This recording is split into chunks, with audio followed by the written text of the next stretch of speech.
Assalamualaikum warahmatullahi wabarakatuh. Puji syukur marilah kita panjatkan kepada Allah Subhanahu wa taala atas rahmat berupa kesehatan sehingga kita bisa berkumpul di sini. Tak lupa juga salawat serta salam kita curahkan kepada junjungan kita Rasulullah SAW.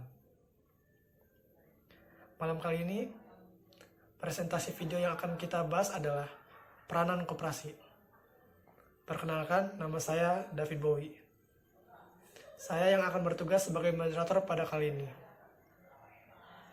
Saya akan membimbing jalannya diskusi ini. Adapun anggota kelompok saya adalah, yang pertama ada Muhammad Robi Munawir, yang kedua ada Nur Fardasari, dan yang ketiga ada Fadila Aprilia. Baik, materi pertama akan saya jelaskan terlebih dahulu oleh diri saya sendiri, yaitu mengenai peranan koperasi.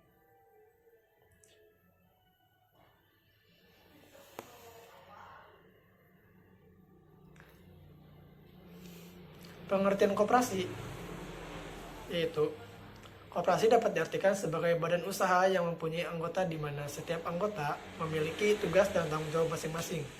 Setiap anggota mempunyai hak suara yang sama dalam setiap keputusan yang akan diambil, karena berdasarkan pada musyawarah dan hasil mufakat di tiap masing-masing anggota tersebut. Berdasarkan Undang-Undang Nomor 25 Tahun 1992 Pasal 3, koperasi memiliki tujuan untuk mensejahterakan anggota masyarakat pada khususnya dan pada umumnya serta ikut membangun tatanan perekonomian nasional dalam rangka mewujudkan masyarakat yang maju, adil, makmur berdasarkan Pancasila dan Undang-Undang Dasar 1945. Baik, itu yang dapat saya sampaikan. Untuk materi selanjutnya akan disampaikan oleh teman saya Muhammad Robi Munawir. Terima kasih. Assalamualaikum warahmatullahi wabarakatuh. Perkenalkan, nama saya Muhammad Robi. Di sini saya akan sedikit mempresentasikan tentang prinsip koperasi. Prinsip koperasi terdiri dari 6, yaitu 1. Keuangan bersifat sukarela dan terbuka. 2. Pengelolaan dilaksanakan secara demokratis. 3. Pembagian sisa hasil usaha yaitu SHU dilakukan secara adil sebanding dengan besarnya jasa usaha masing-masing anggota. 4. Perbedaan balas jasa yang terbatas terhadap modal. 5. Kemandirian. 6.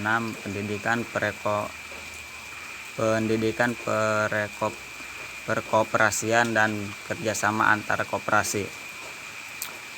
Di sini juga ada landasan dan tujuan koperasi, yaitu koperasi bertujuan mewujudkan kesejahteraan anggota pada khususnya dan masyarakat pada umumnya serta ikut membangun tatanan perekonomian nasional dalam rangka mewujudkan masyarakat maju, adil dan makmur berdasarkan Pancasila dan Undang-Undang Dasar 1945.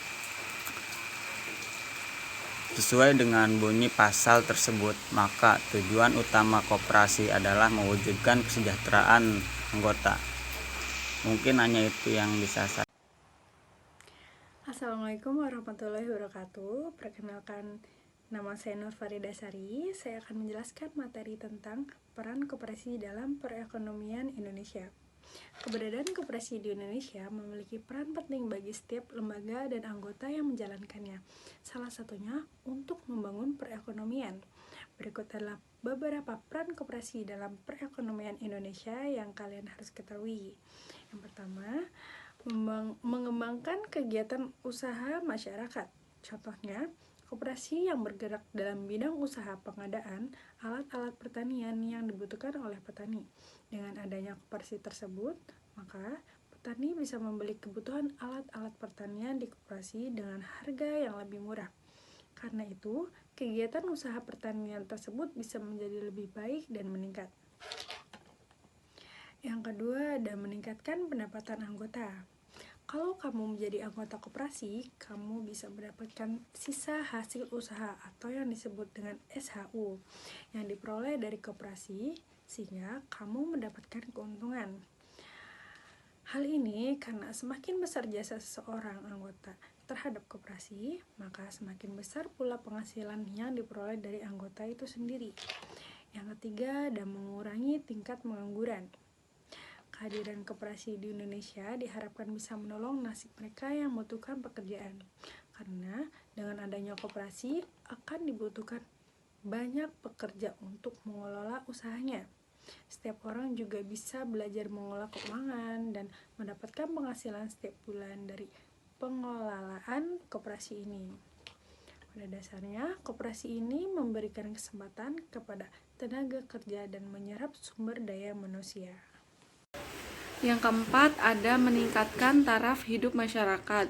Kegiatan koperasi bisa meningkatkan penghasilan para anggota koperasinya. Ini berarti peran koperasi bisa meningkatkan taraf hidup masyarakat. Dengan memperoleh penghasilan yang lebih tinggi, kemungkinan akan lebih mudah untuk memenuhi kebutuhan yang sangat beragam. Dan sebagai alat perjuangan ekonomi untuk bisa bersaing dengan badan usaha lainnya. Yang kelima, ada turut mencerdaskan bangsa.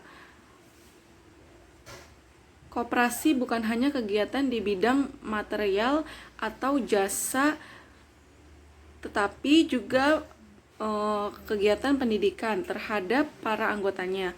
Kegiatan pendidikan tersebut bisa memberikan pelatihan dan keterampilan serta manajemen bisnis dan keuangan.